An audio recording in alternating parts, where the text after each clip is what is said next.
बिस्मिल्लाहिर्रहमानिर्रहीम अस्सलाम वालेकुम। आज जो मैं आपके लिए वीडियो लेकर आई बहुत ही ज़बरदस्त सी वीडियो है।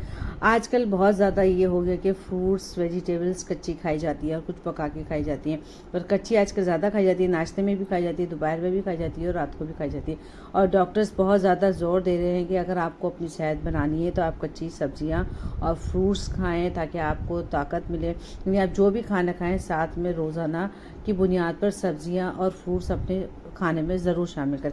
लेकिन होता क्या है कि आजकल कहते हैं ये हमें फ़ायदा क्यों नहीं पहुंचाती। फ़ायदा इसलिए नहीं पहुंचाती कि जो भी सब्जियों की ग्रोथ जल्दी करने के लिए उनके ऊपर केमिकल स्प्रे किए जाते हैं, वो केमिकल इनके ऊपर लगे रहते हैं। अच्छे तरीके से हम इनको धोते नहीं, जिसकी वजह से सब्जियां हमें फ़ायदा पहुँचाने के बजाय अक्सर नुकसान कर जाती है। तो इनके केमिकल को साफ़ करने का बहुत ही आसान सा तरीका है और तकरीबन केमिकल इस तरीके से उतर जाता है।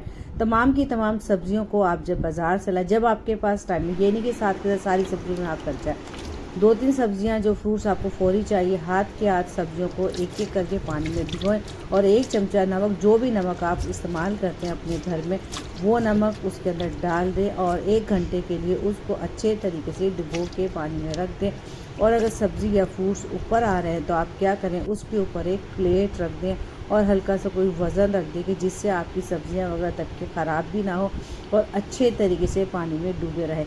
1 घंटे के बाद आप उन तमाम सब्जियों को निकालें और उनको अच्छे तरीके से वो पानी गिरा दें और उसके बाद उसको नल के नीचे खुले पानी से अच्छे तरीके से हाथों से मसल के वॉश कर लें ताकि उसके ऊपर जो भी केमिकल लगे वो सारे के सारे उतर जाए। इस तरीके से तकरीबन 90% तक केमिकल उतर जाते हैं और इंशाल्लाह आपको सेहत के ऊपर अच्छा असर पड़ेगा। मुझे यकीन है आपको मेरी आज की छोटी सी मालूमाती वीडियो अच्छी लगी होगी। अगर वीडियो पसंद आए तो लाइक शेयर कमेंट कर दीजिएगा और अगर आप मेरे चैनल पर नए हैं तो प्लीज़ ज़रूर सब्सक्राइब कर दें। फिर मिलेंगे, जब तक के लिए अल्लाह हाफिज़। मुझे अपनी दुआ में ज़रूर याद रखा करें।